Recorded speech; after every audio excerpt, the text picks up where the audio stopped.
Om Bhurabhuvah Swaha Tatsaviturvarenyam Bhargo Devasya Dhimahi Dhiyo Yo Naha Prachodayat. I am giving you this video on Garbha Upanishad. It's a very small but important Upanishad. Om, may we be protected, may we be nourished, may we act together with energy, may our study be vigorous and effective, may we not mutually dispute. Om Shanti, Shanti, Shanti. The body is fivefold in nature, the five elements existing in the five depending on the six spots. Taste of food connected with the six qualities consisting of seven dhatus, tissues. Three impurities having two yonis, sexes, and nourished by four kinds of food. How is Panchamakam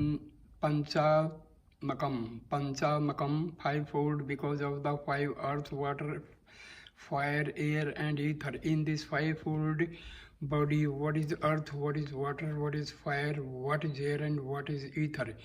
It is said that what is hard is earth, what is fluid is water, what is warm is fire, what moves is air, and what is space is ether.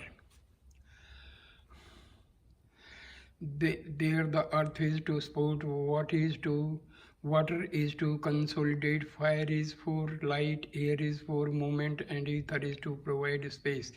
Separately, ears are to receive words, the skin for touch, eyes to see form, tongue for taste, and nose for smell.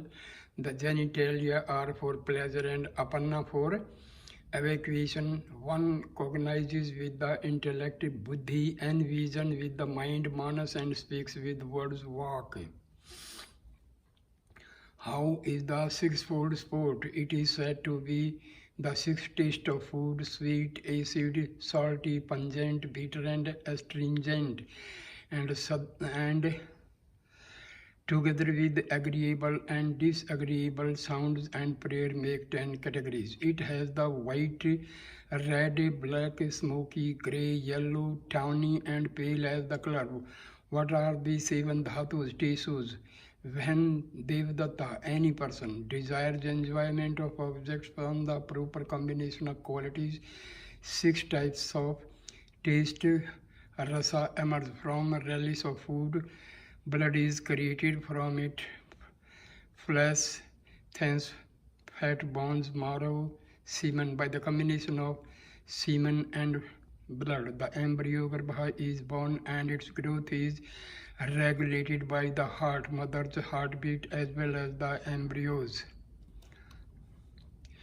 The seven dhatus are in the heart, where there is inner fire. At the place of the fire is pitta, pile. At the pitta organs is movement, vayu, and at the vayu place is the heart, all growing in order according to the law, Prajapati.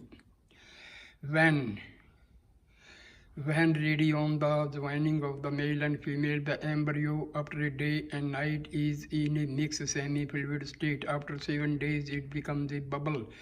After a fortnight a solid mass, and in a month it hardens. In 2 months it develops the head, in 3 months the feet grow. In the 4th month belly and hip are formed. In the 5th month the backbone is formed. In the 6th month nose, eyes, and ears are formed. In the 7th month the embryo comes to have the jiva, conscious self, and is. In 8th month it becomes complete in every sense. If the father's seed is more potent, it becomes a male. If the mother's seed is stronger, it becomes a female. If the seeds are equal, it becomes an intersexual napusanka, neither male nor female. If at the time of impregnation the parents are agitated, the child will be blind, crippled, hunchbacked, or stunted. If the vital air moves around, the seed enters in two parts, resulting in twins. Enabled by the fivefold self, the intelligence of the five elements emerges, and he meditates on the imperishable syllable Om. With the knowledge of the syllable, he understands the 8 nature, 5 sense organs, the mind, intellect and ego, and their 16 modifications belong to the self residing in the body. Whatever is consumed or drunk by the mother passes through the nerves and vessels to the child, becoming the source of his satisfaction. During the 9th month, all outer signs attain completeness, and he is reminded of his previous birth and recounts the good and bad deeds committed. He thinks, I have seen thousands of worms, eaten several kinds of food, and sucked many breasts, born and dead again and again. I am immersed in grief but see no remedy. Thinking of my good and bad deeds, I am suffering alone, although the bodies that enjoyed the fruits are gone. When I get out of this Om, I will take refuge in Sankhya Yoga, which destroys misery and yields liberation. When I get out of this Om, I will take refuge in Maheshwara, who destroys misery and grants liberation. When I get out of this Om, I will take refuge in Narayana, who destroys misery and grants liberation. When I get out of this Om, I will meditate on the eternal Brahma. When he reaches the birth canal and comes out of it with great difficulty, he is touched by an all-pervading moment, Maya, that causes him to forget previous births and the good and the bad deeds performed therein. Why the body is called Sriram? It has 3 fires, namely Jnanagni, Darshana Agni, Kosagni, Kosthagni. Of these, Kosthagni is that fire which enables the digestion of all that is eaten. Darshanagni is the fire that gives the power of seeing forms. And Jnanagni is that fire of knowledge which enables one to distinguish between good and bad actions. They have 3 places. At the heart is the Dakshinagni, in the belly is the Grahapatya is in the mouth is the Ahavanya, Atma is the Yajmana, sacrificer, the mind is the Brahman, the doer, greed and so on, anger, jealousy are animals of sacrifice. Mental strength is the woe, containment and the organs of intellect are the instruments of yagna. The action organs are the sacrificial objects to the havis of the or the rice. The head or the skull is the utensil. The hair therein is the Garbha, the dried grass used in Homa. The mouth is the inner altar and head are the 4 cups and 2 rows of teeth are the 16 cups, Kapala of the sacrifice.